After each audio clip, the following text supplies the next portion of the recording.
बात करते हैं, मुख्तलिफ़ चीज़ों की हम बात करते हैं, इतने हज़ार साल पुरानी दरियाफ़्तें हैं, तो आखिर वो हमें कैसे पता चलता है कि ये चीज़ इतनी पुरानी है।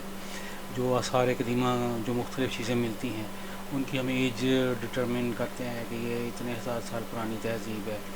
जैसे इंडस वैली है, उसके बाद सबसे पुरानी तहज़ीब मानी जाती है। इसके इस तरह की बहुत सारी चीज़ें जिसमें हम डेटिंग हम निकालते हैं कि ये किस तरह से कितनी पुरानी है, उसका क्या तरीका है। तो उसके लिए जो लेटेस्ट इस वक्त टेक्निक वो है कार्बन डेटिंग।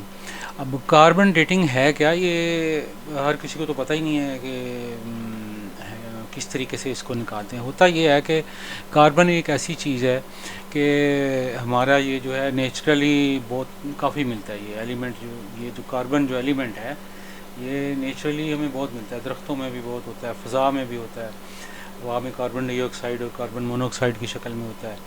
और मतलब जो सबसे ज़्यादा जो चीज़ें पाई जाती हैं उनमें कार्बन शायद सबसे ज़्यादा होगा। और एटमॉस्फेयर में भी होता है, अर्थ के ऊपर भी है, ओशंस में भी यही मिलता है, हर लिविंग क्रीचर के अंदर भी होता है। जो हम जिंदा लोग जितने भी हैं हमारे अंदर भी काफ़ी सारा कार्बन है, दरख्तों में, जानवरों में, इंसानों में। तो इसमें जो ज़्यादातर जो मिलता है वो मिलता है C12। C12 जो है वो कार्बन का वो आइसोटोप्स है जो सबसे ज़्यादा पाया जाता है बाई फोर। इसमें बहुत ज़्यादा तादाद में ये पाया जाता है। ये है कि कार्बन एक ऐसी चीज़ है कि हमारा ये जो है नेचुरली बहुत काफ़ी मिलता है। ये एलिमेंट ये जो कार्बन जो एलिमेंट है ये नेचुरली हमें बहुत मिलता है, दरख्तों में भी बहुत होता है, फ़ज़ा में भी होता है, हवा में कार्बन डाइऑक्साइड और कार्बन मोनोऑक्साइड की शक्ल में होता है। और मतलब जो सबसे ज़्यादा जो चीज़ें पाई जाती हैं उनमें कार्बन शायद सबसे ज़्यादा होगा। और एटमॉस्फेयर में भी होता है, अर्थ के ऊपर भी है, ओशंस में भी यही मिलता है, हर लिविंग क्रीचर के अंदर भी होता है। जो हम जिंदा लोग जितने भी हैं हमारे अंदर भी काफ़ी सारा कार्बन है, दरख्तों में, जानवरों में, इंसानों में। तो इसमें जो ज़्यादातर जो मिलता है वो मिलता है C12। C12 जो है वो कार्बन का वो आइसोटोप्स है जो सबसे ज़्यादा पाया जाता है बाई फोर। इसमें बहुत ज़्यादा तादाद में ये पाया जाता है। 1 ट्रिलियन अगर C12 होंगे तो C14 उसमें एक आध होगा। इस तरीके से ये मतलब बहुत C12 बहुत ज़्यादा पाया जाता है। अब होता क्या है कि जब C12 होता है और दूसरा C14 है जो कम पाया जाता है, ये अपर एटमॉस्फेयर में ज़्यादा पाया जाता है। और होता यह है कि जो नाइट्रोजन होती है, नाइट्रोजन N14, उनका proton is displaced by A neutron effectively changing the nitrogen atom into A carbon isotope. तो बायोस्फीयर वो एरिया है कि जिसमें ज़मीन की ग्रेविटी की वजह से मुख्तलिफ गैसें वगैरह जो है वो साथ साथ उसके रहती हैं, जिसकी वजह से हम सांस लेने के काबिल रहते हैं। ऑक्सीजन, नाइट्रोजन, कार्बन, हर चीज़ को उसने पकड़ा हुआ है। तो वो बायोस्फीयर में जब आती है ऑक्सीजन के साथ मिल के तो वो कार्बन आहिस्ता आहिस्ता डिके हो जाते हैं और उनकी हाफ़ लाइफ जो है उससे हम ये डिटर्मिनेशन लेते हैं। हाँ, इसमें एक चीज़ और भी है बताने वाली कि ये जो ऊपर से आती तो ये ऊपर से है, तो जिस तरह ये एटमॉस्फेयर में जो इसकी रेशो होती है तकरीबन उसी रेशो से ये नीचे भी आती है। यानी कार्बन C12 तो बहुत ज़्यादा होते हैं, लेकिन ये C14 और N14 जो उससे मिलके N14 से मिलके C14 मिलता है ना, तो ये जो C14 है वो बहुत कम होते हैं उसी रेशो से। तो वो जब नीचे आते हैं तो वो पौधों में मिक्स होते हैं, पानी में मिक्स होते हैं, हमारी जो हम सांस लेते हैं और जो हम खाते हैं और जो प्लांट्स और एनिमल्स वो भी हमने इसी ज़मीन से ही लेके खाने, तो उन सब में ये होते हैं। तो वही जो C14 जो है और जो N14 से मिलके बना था, वो C14 जो है वो उसी रेशो में हमारी बॉडी में भी पाया जाता है। अब जब एक बॉडी मर जाती है, मर जाता है बंदा या जो भी लिविंग थिंग्स हैं, पौधे भी हैं इवन, या जानवर जो हैं, जब वो मर जाते हैं तो उस वक़्त जितने जो एटमॉस्फेयर में रेशो थी उसी रेशो से वो मौजूद थे उसमें। अब जब वो अरसा गुजरेगा उसका, वो दफन हो गई है, नीचे ज़मीन में हो गई है, तो 5730 साल के बाद वो C14 की तादाद आधी रह जाएगी। उससे भी ज़्यादा जब ये एरिया अरसा डबल होगा तो वो और कम हो जाएंगे और कम हो जाएंगे।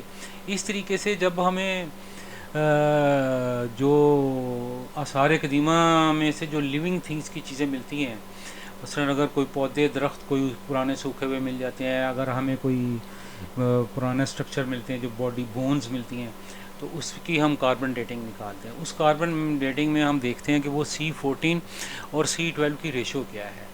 वो रेशो से है हमें अंदाज़ा हो जाता है कि ये तकरीबन इतने हज़ार साल पुराना है। तो ये कार्बन डेटिंग से जो है वो बड़ा ये कॉम्प्लिकेटेड होता है, लेकिन ज़ाहिर है एक आसान तरीके से बताने का मकसद है, आपको बयान करने का मकसद। तो इस तरीके में अब इसमें दो मसले आते हैं, तीन मसले बल्कि आते हैं कि एक तो ये अजम्पशन है कि ये जो है डिकेइंग जो है इसकी हाफ़ लाइफ 5730 साल ही लेती है। ये कम ज़्यादा हो सकती है। कम ज़्यादा कैसे हो सकती है? मिसाल के तौर पे एक तो ये कि ज़मीन का जो इलेक्ट्रोमैग्नेटिक फील्ड है, आपको पता है ना, हमारी ज़मीन जो है, अर्थ जो है, उसका एक इलेक्ट्रोमैग्नेटिक फील्ड है जिसकी वजह से नॉर्थ और साउथ हमें कंपस में शो होते हैं और हमें पता चलता है उससे। और वो जो फील्ड है, अगर वो बहुत जब वो स्ट्रांग होगा तो ये डिकेइंग का अमल तेज़ हो जाएगा, जब वो कमज़ोर होगा तो डिकेइंग का अमल जो है वो कम होगा। अब पहले तो इंसान नहीं पता था, लेकिन अब पता चल रहा है कि ओवर द ईयर्स ये जो मैग्नेटिक फील्ड है हमारी, ये कम होती जा रही है। ये मैग्नेटिक फील्ड जो है, ये हमें जो सूरज की जो वो शुआएं जो हमारे लिए नुकसानदेह हैं और हमें जो रेडियो एक्टिव होती हैं और जो नुकसान करने वाली होती हैं मुख्तलिफ़ शक्ल में, अल्ट्रा वायलेट और दूसरी इस तरह की चीज़ें, वो बहुत सारी जो हैं वो ऊपर रह जाती हैं, उसको डिफ्लेक्ट कर देता है ये रेडियो जो इलेक्ट्रोमैग्नेटिक फील्ड जो बना हुआ है। और भी बहुत सारी चीज़ें हैं इसमें, और लेकिन वक्त के साथ साथ ये कमज़ोर होता जा रहा है। मिलियंस ऑफ ईयर्स के बाद ये पता चला है, अब आगे ये पता चला है कि ऐसा ऐसा ये कमज़ोर हो रहा है। तो इसका मतलब है कि वो कुछ ना कुछ चेंजिंग आ सकती है। सबसे बड़ी बात यह है कि ये जो पास जिसके बारे में हम नतीजा निकालने की कोशिश कर रहे हैं, ये हम इसको देख तो नहीं सकते ना, मॉनिटर तो नहीं कर सकते, ये सारे अंदाज़े ही हैं। तो अंदाज़े लगाए जाते हैं, इसीलिए जो है वो इसको अंदाज़ों की हद तक और बड़े अच्छे अंदाज़े लगाए जाते हैं, लेकिन फिर भी अंदाज़ा ही होते हैं। तो ये तरीका है जिससे हम जो है वो बोन्स, फ्लैश, वुड और इस तरह की चीज़ों की तो हम निकाल सकते हैं हाफ़ लाइफ, लेकिन रॉक या इस तरह के जो जो मतलब ज़िंदा चीज़ें नहीं हैं, उस पर ये कारआमद नहीं होती ये टेक्निक। मैग्नेटिक फील्ड जो मैग्नेटिक फील्ड की हमने जिक्र किया था, तो पिछले 140 साल में बड़ी प्रिसाइज किस्म की मेजरमेंट्स की गई हैं और इसकी कि ये जो स्ट्रेंथ है इसकी, अर्थ के जो मैग्नेटिक फील्ड की स्ट्रेंथ जो है वो भी डिके हो रही है, वो भी कम हो रही है आहिस्ता आहिस्ता। तो ये एक और मसला है। अभी तो खैर इतना वो रेशो जो है उसका जो फ़र्क है वो पता चलेगा, लेकिन आहिस्ता आहिस्ता हमारी जो ज़मीन जो है उसके ऊपर जो सूरज से जो तवानाई आती है जो कि ज़रूरी है, और उस तवानाई में हमें सिर्फ काम की चीज़ें, अच्छी चीज़ें आती हैं, वो सनलाइट हमें पहुंचती है हम तक जो हमारे फ़ायदे की है, लेकिन जो नुकसान पहुंचाने वाली शुआएं हैं वो पीछे जो है वो फ़िल्टर हो जाती हैं। आपने आजकल अक्सर सुना होगा कि भी वो ऊपर जो है फ़ज़ा में सुराख हो गए हैं और उसकी वजह से कार्बन डाइऑक्साइड की वजह से जो है वो ताबकारी शुआएँ आती हैं। थोड़ी थी कार्बन आइटम्स की कि C12 जो कार्बन आइटम है वो होते हैं बहुत ज़्यादा तादाद में, और 1 ट्रिलियन टू 1 रेशो होती है C14 की। नॉर्मली जो एटमॉस्फेयर में है, अगर 1 ट्रिलियन C12 होंगे तो C14 1 होगा। होता यह है कि जो C12 है ये जब जाते हैं ऊपर अपर एटमॉस्फेयर में जाते हैं, तो उसमें जो है ये जाते हैं N4 से मिलते हैं, नाइट्रोजन N4 का जो आइसोटोप्स होते हैं वो दोनों आपस में मिलते हैं, तो ये C14 में कन्वर्ट हो जाता है। C14 वो है जिसको हम कहते हैं कि ये कार्बन, रेडियो कार्बन इसको कहते हैं। C14 को रेडियो कार्बन इसलिए कहते हैं कि इसमें रेडिएशन होती है, ये रेडिएशन कोई ऐसे नहीं होती कि नुकसानदेह हो, लेकिन जैसे कि हर रेडिएशन का एक असूल होता है, उसकी एक हाफ़ लाइफ होती है, तो इसकी भी हाफ़ लाइफ होती है। ये हाफ़ लाइफ जो है वो मिसाल के जो है वो हम मिसाल देते हैं इसकी कि हाफ़ लाइफ से हम डिटरमिन करते हैं कि टोटल C12 और C14 के दरमियान जो रेशो है, वो रेशो हमें बताती है कि इसकी उम्र कितनी है। कैसे, वो आगे मैं आपको बताता हूँ कि कैसे ये मिक्सिंग होती है इसकी। तो वो जो न्यूट्रॉन उसका जो N14 है वो चेंज करके तो वो भी कार्बन बन जाता है। इस चेंज करने में इसको 5730 साल लगते हैं। जब वो चेंज हो गए तो जो जो जो जो नेचुरली ये रेडियो कार्बन बन गया था, और इसकी जो हाफ़ लाइफ थी वो थी 5730 साल। तो जब 5730 साल के बाद वो आधे रह जाते हैं जितने भी थे। होता क्या है कि ये जो रेडियो कार्बन ऑक्सीडाइज्ड होते हैं, जब ये ऊपर वाले एटमॉस्फेयर से नीचे आते हैं तो नीचे ऑक्सीजन ज़्यादा होती है, तो ये ऑक्सीजन से मिलते हैं। तो ऑक्सीजन आहिस्ता आहिस्ता जो है वो डिकेइंग का जो अमल होता है वो ऑक्सीजन के साथ मिल के ये ऑक्सीडाइज बन जाते हैं, तो वो ख़त्म होता है। जब वो बायोस्फीयर में आती है हमारी इसमें ज़मीन की नीचे वाले एटमॉस्फेयर में, जिसमें हम सब लोग ज़िंदा रहते हैं, यानी जिसमें ऑक्सीजन और गैसेज हैं। देखें ना, तकरीबन 200 किलोमीटर से ऊपर जो है वो बायोस्फीयर नहीं रहती, वो स्फीयर बन जाती है, और फिर आप जो है वो स्पेस में दाखिल हो जाते हैं। तो बायोस्फीयर वो एरिया है कि जिसमें ज़मीन की ग्रेविटी की वजह से मुख्तलिफ़ गैसें वगैरह जो है वो साथ साथ उसके रहती हैं, जिसकी वजह से हम सांस लेने के काबिल रहते हैं। ऑक्सीजन, नाइट्रोजन, कार्बन, हर चीज़ को उसने पकड़ा हुआ है। तो वो बायोस्फीयर में जब आती है ऑक्सीजन के साथ मिल के, तो वो कार्बन आहिस्ता आहिस्ता डिके हो जाते हैं, और उनकी हाफ़ लाइफ जो है उससे हम ये डिटर्मिनेशन लेते हैं।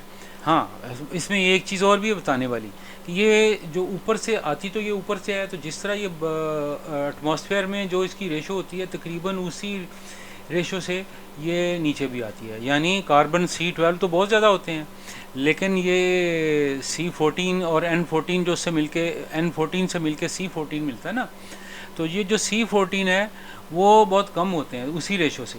तो वो जब नीचे आते हैं तो वो पौधों में मिक्स होते हैं, पानी में मिक्स होते हैं, हमारी जो हम सांस लेते हैं और जो हम खाते हैं, और जो प्लांट्स और एनिमल्स वो भी हमने इसी ज़मीन से ही लेके खाने, तो उन सब में ये होते हैं। तो वही जो C14 जो है और जो N14 से मिलके बना था, वो C14 जो है वो उसी रेशो में हमारी बॉडी में भी पाया जाता है। अब जब एक बॉडी मर जाती है, मर जाता है बंदा, या जो भी लिविंग थिंग्स हैं, पौधे भी हैं इवन, या जानवर जो हैं, जब वो मर जाते हैं तो उस वक़्त जितने जो एटमॉस्फेयर में रेशो थी उसी रेशो से वो मौजूद थे उसमें। अब जब वो अरसा गुजरेगा उसका, वो दफन हो गई है, नीचे ज़मीन में हो गई है, तो 5730 साल के बाद वो C14 की तादाद आधी रह जाएगी। उससे भी ज़्यादा जब ये एरिया अरसा डबल होगा तो वो और कम हो जाएंगे और कम हो जाएंगे। इस तरीके से जब हमें जो आसार कदीमा में से जो लिविंग थिंग्स की चीज़ें मिलती हैं, मसलन अगर कोई पौधे, दरख्त कोई पुराने सूखे हुए मिल जाते हैं, अगर हमें कोई पुराने स्ट्रक्चर मिलते हैं, जो बॉडी बोन्स मिलती हैं, तो उसकी हम कार्बन डेटिंग निकालते हैं। उस कार्बन डेटिंग में हम देखते हैं कि वो C14 और C12 की रेशो क्या है। वो रेशो से है हमें अंदाज़ा हो जाता है कि ये तकरीबन इतने हज़ार साल पुराना है। तो ये कार्बन डेटिंग से जो है वो बड़ा ये कॉम्प्लिकेटेड होता है, लेकिन ज़ाहिर है एक आसान तरीके से बताने का मकसद है, आपको बयान करने का मकसद।